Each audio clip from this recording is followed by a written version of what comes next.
Hello everyone and welcome to my channel. In today's video I will do quick test on GeForce for TI 4600. For this purpose I'm using Intel motherboard, Intel 850.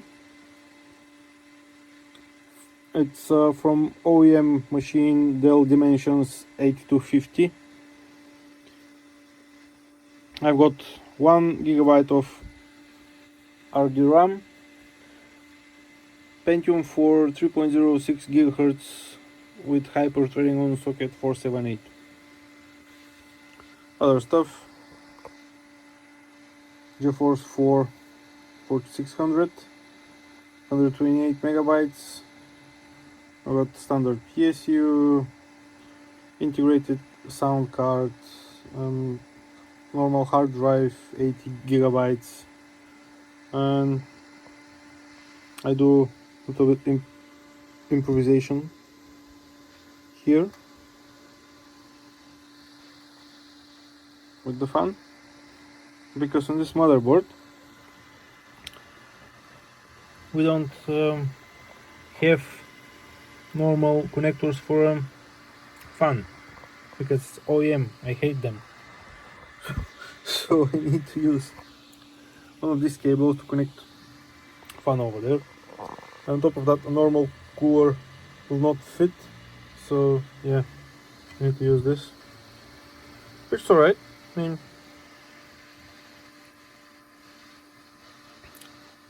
everything's fine. So let's continue on the system. Okay, so first let's show you the specs. I'm using ADA 64 Extreme Edition. It's a really nice tool, so you can check everything, every single spec. So motherboard first, CPU, as I said, it's a Pentium 4, 3.06 GHz, Northwood core, hyper threading, socket 478, 512 kilobytes of cache. Pretty much is really rare these days, and cost a lot.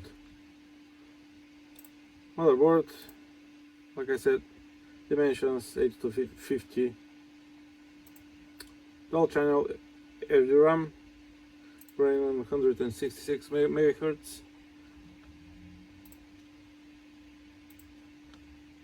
It's Samsung. It's expensive also. Chipset Intel 850, last one which support RDRAM.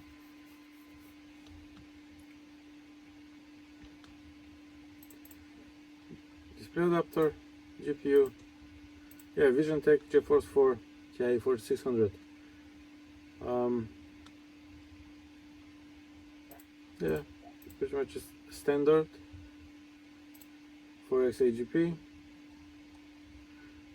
GPU clock 300 MHz, memory clock 650. Yeah. Other than that,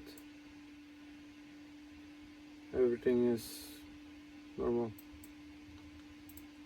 Storage, logical ref. This ADA 64 is really nice software. You can do system stability test if you want. I'll not do this. I will do this now. What I will do, I'll run this test. It's memory benchmark, which later on I will do another video. I will compare RDRAM with DDR 400, 333, and I'm not sure if I got 266. Yeah, we'll check that. So basically this do a quick test on the memory bandwidth and L1 and L2 cache on the CPU.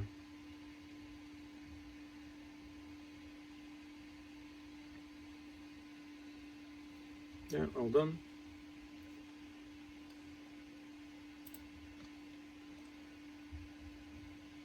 Okay, so first 3D Mark 2001.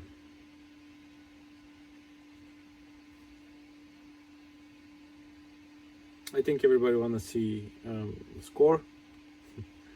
So yeah, that's a quick benchmark.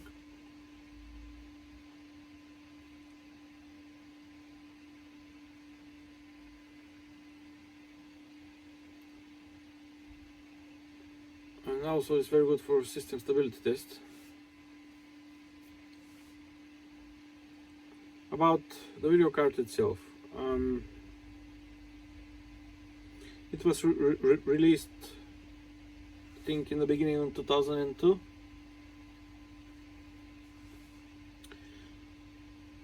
And it was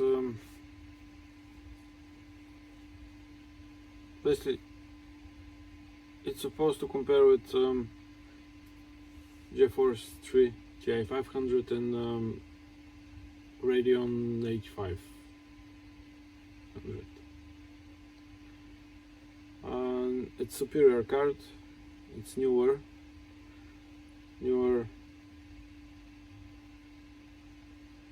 core, higher clock speeds, so obviously it's faster. Some games faster by much, but some games it's, let's say, 15-20 FPS. Well, it doesn't matter.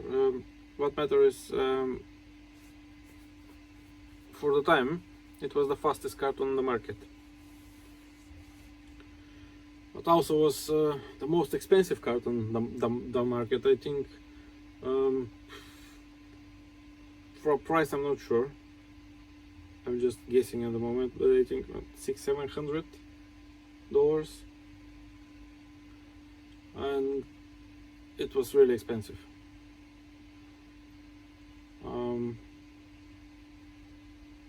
They also, nVIDIA also released GeForce 4400 and 4200.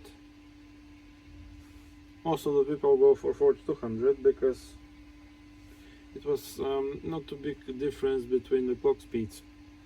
So let's say this one, 4600 is running 300 core and 650 on the memory. 4400 was running 275 on core and 550 on the memory. And if I remember right, 4200 was running 250 on the core, and there was a different memory clock speed on the memory on the 64 megabytes and 128 megabytes. So I think 128 was running on 440 or 460 megahertz on the memory, and 64 megabyte version was running on 500. So as you see, there's not much big difference between them. So the only difference was the clock speeds.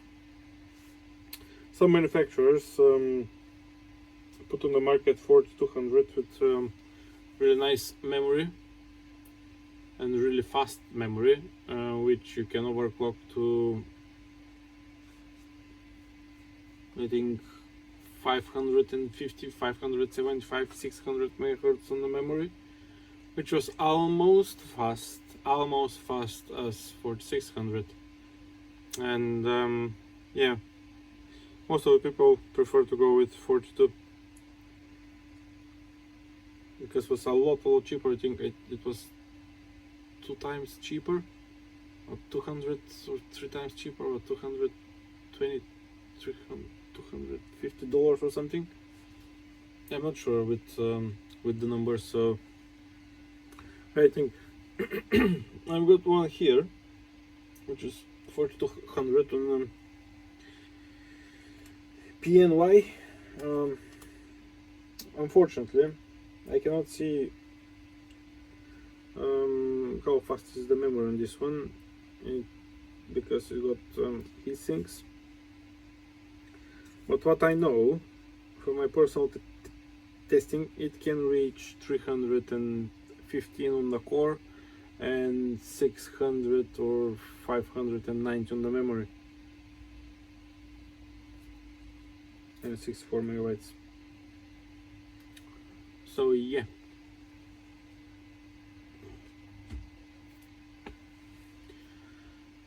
it was the fastest card till late of 2002 when ATI released Radeon 9500 Pro, and yeah, it was faster than 4600.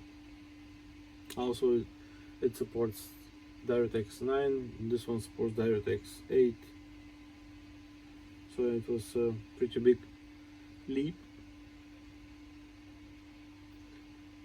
in the technology aspect. So yeah,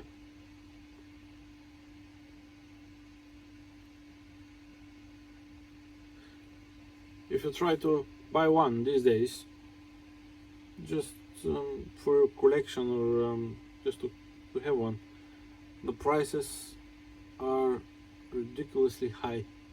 I don't know why, probably because it's the high-end model from the series.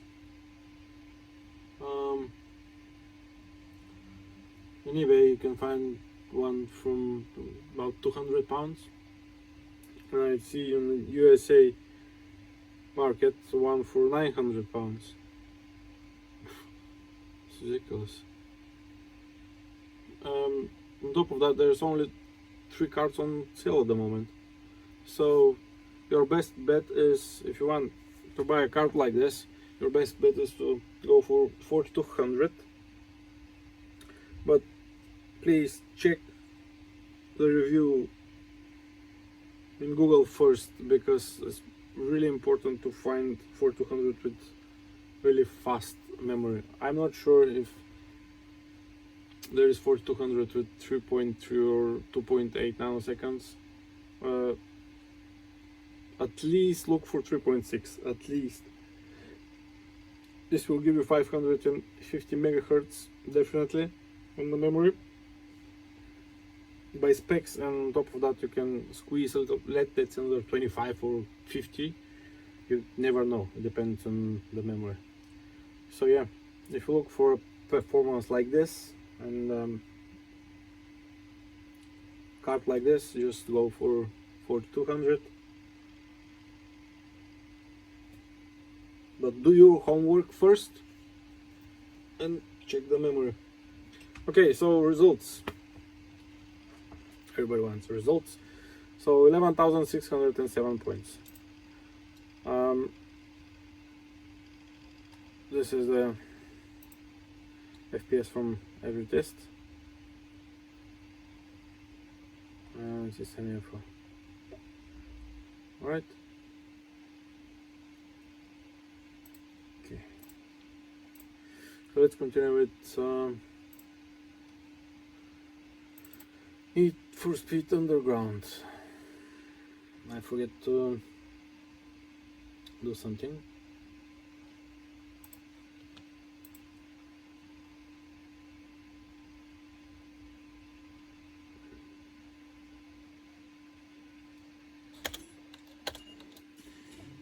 So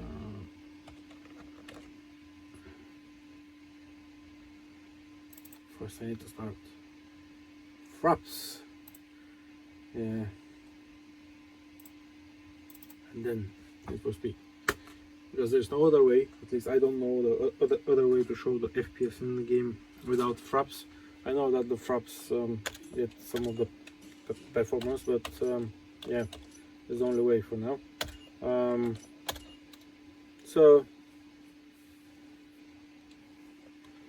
10 to 24 768 medium details.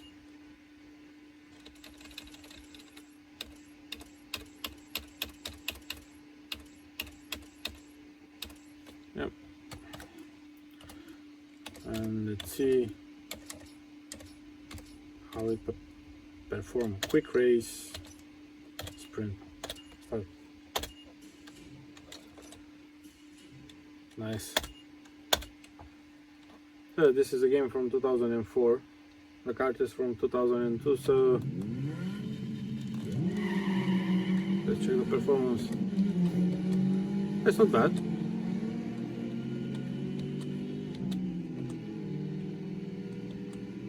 It's completely playable.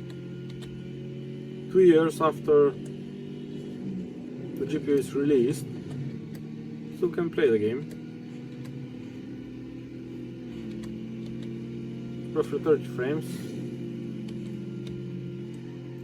Yeah, of course it depends on the CPU, but this system at the moment I think is slow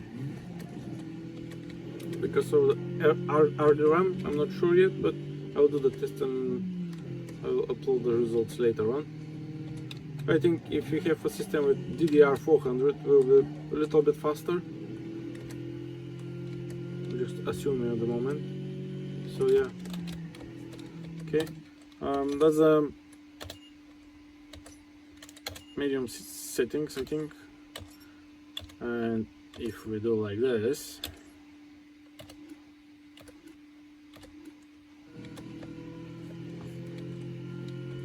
see, FPS go down to 16 or 15. It's still playable. It depends, but yeah. So Need for Speed Underground 2. You can play 1024, 768, I think medium.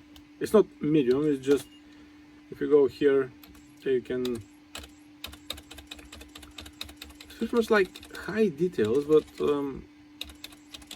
this one is turned off. So yeah, high contrast on.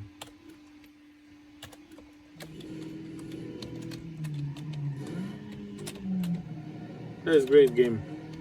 I love it. So let's jump to the next one.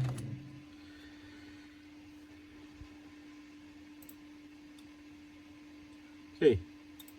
For the next one, Need for Speed Underground. That's the first game from the series, and it was released 2003.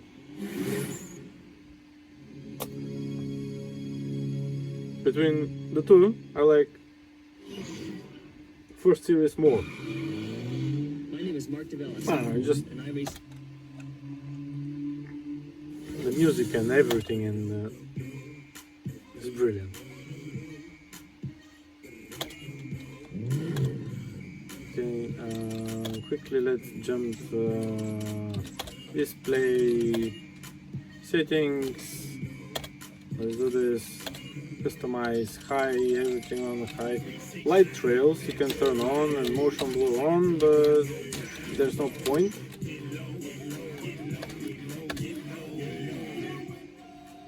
Okay. And let's do quick race, print.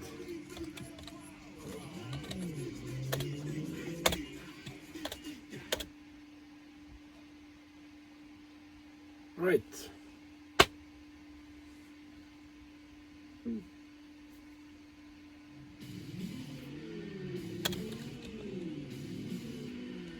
Yeah, 60. 45. That's alright.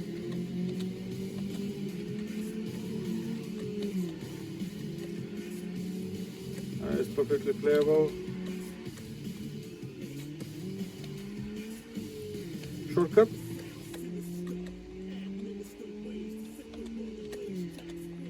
Perfectly playable.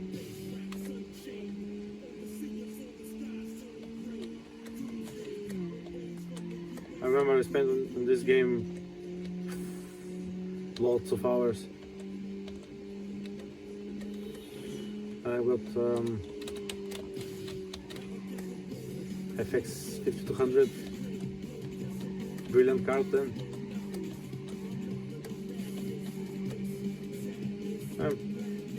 GeForce 4 Ti 4600 game, perfectly playable, no problems at all. Next one.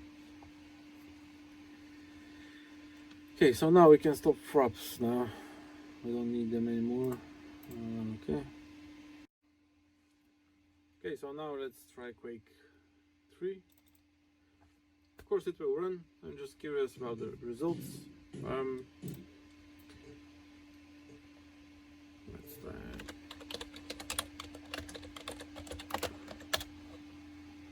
Pentium 1.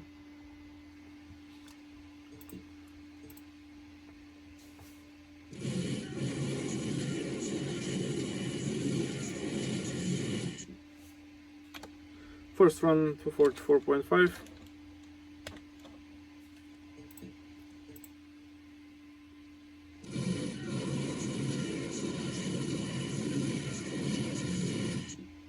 Second run to 44.8.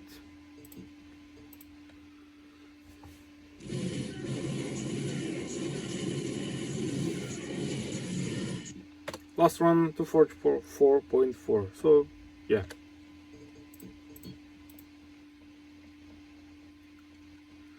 Next one is okay, Doom 3.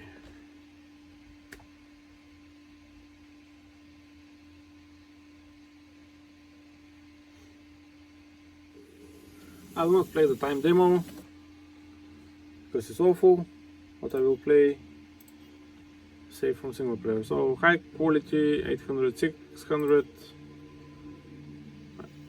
everything yes, except this one. So load game, quick save. Let's see what will happen. So Doom 3 is released 2004. Usually you're supposed to play this game with 6600, 6800 GeForce. It was made for this game, I think. Well, basically the game was made for them, or whatever, something like that. I clearly remember how they there was like on the news, on the newspaper, or online, you can see GeForce 6800, best for Doom 3 or whatever. Yeah, so I'm not sure how this will run.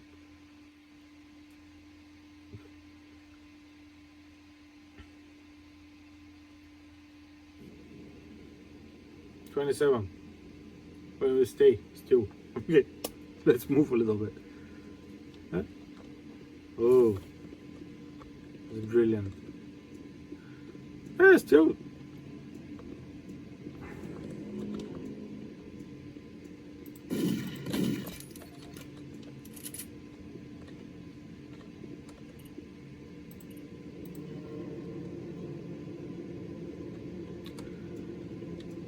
It's not very playable, and you can play it, but FPS is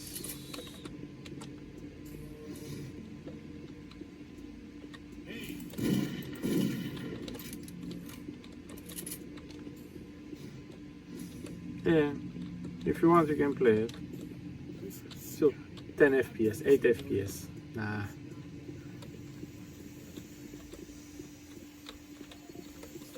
Well, if you get this off, off. Let's see. It's running fine. Me personally, I prefer to buy another card and play the game with another card instead of play this game with this one. If you turn off everything, yeah, it's running, but what's the point? Whole point is to enjoy the graphics and everything that this game offers you. And definitely cannot do it with 10 FPS or 13, but still it runs.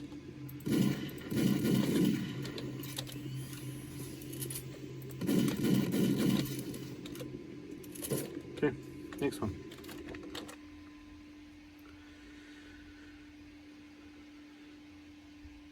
Halo.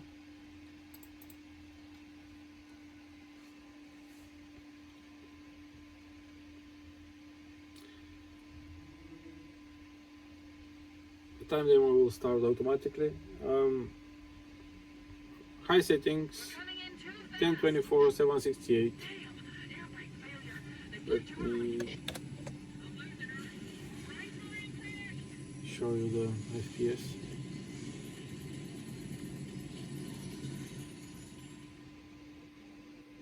It's a game Chief, from can you hear me? 2001. At last. Are you alright? Can you move? It should run perfectly fine on this card.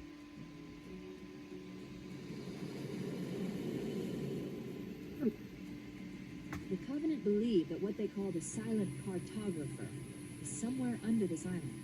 The cartographer is a map room that will lead us to Halo's. The island has multiple structures and installations. One of them contains the map room.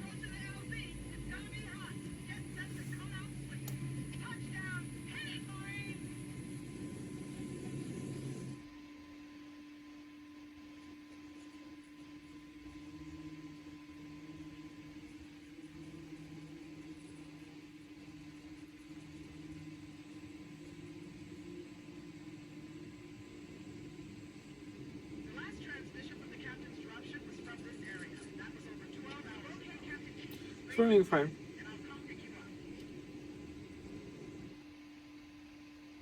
Better than 52 and 5600 From what I've been able to FX. I mean, their leadership next generation after this one. So overwhelmed this cruiser and disabled it. The Covenant are terrified the flood will repair the ship and use it to escape from Halo. They've sent in a strike team to neutralize the flood and repair the ship from the night transponder signal. He's alive, and the implants are intact. There's some interference from the cruiser's damaged reactor. I'll bring us in as close as I can.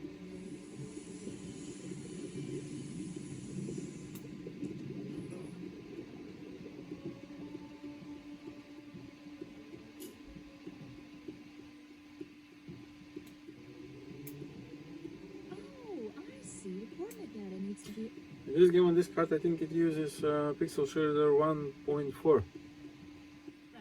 Sorry.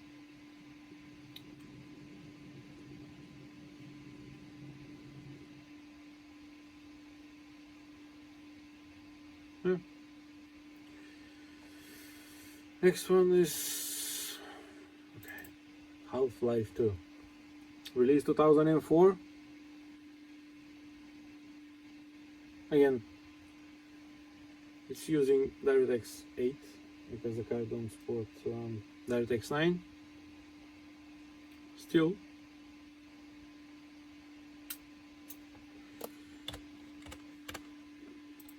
okay, video recommended settings. Yeah. Alright. Load game. Canal.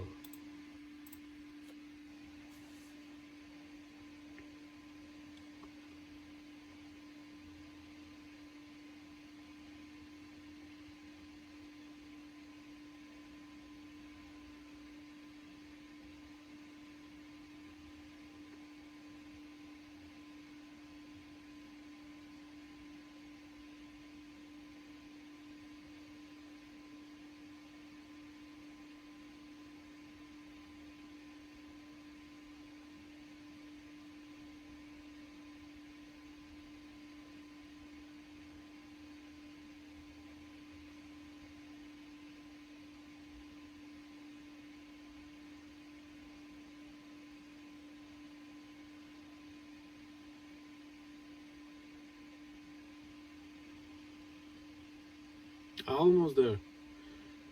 Almost. Okay. Happy days. Okay, so I'm not sure if you can see the FPS, but 40, 50, 71. Let's type something. FPS max 999. Okay. So right now 60, 50. Yeah, it's alright. This was a brilliant game. I finished the first one, and after that I was waiting for this one.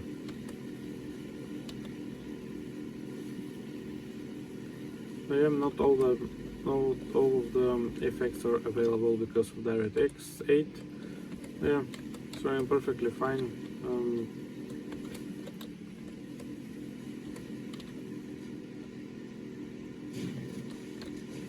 Didn't play the game, no problems whatsoever. 40, 50.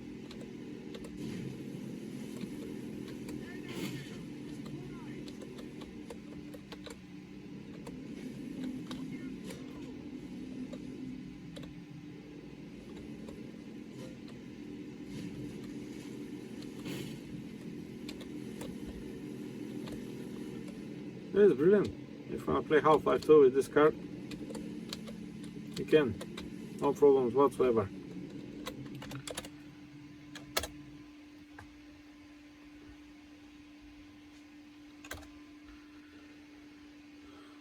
Okay, and last one. Return to Castle Wolfenstein. Yes. So this one.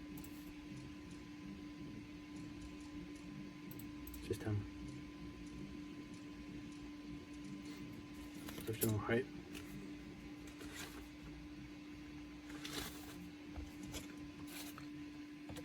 Now SV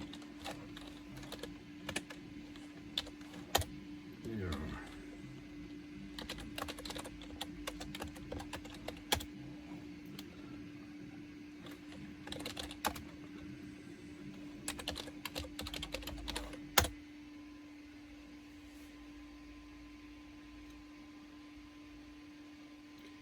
I think it's based on a Quake 3 engine, so it should run perfectly fine. It's still one of my favorite games back in the days.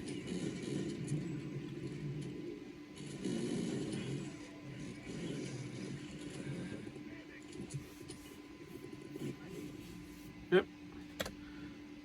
161.9. Great. So, yes, this was GeForce for TI 4600. My personal opinion, if you're after this card, you need to spend a lot of money. I mean, a lot. If you want the card for your personal collection, yeah, fine. It's up to you, it's your money. But if you want to build retro PC and want one of these cards, there's no point to waste so much money for it. My personal opinion, get GeForce 4200. It's much cheaper. You can find one on eBay, at least in UK, for about between 15 and 30 pounds. It's much cheaper after overclock. Get almost the same results like 4600, and basically you get the same card for between 10 and 20 times less money. That's my personal opinion. Other than that, back in the days, this was the fastest card for a couple of months, so yeah, respect for this. That is everything for today, and I'm hoping to see you in the next one.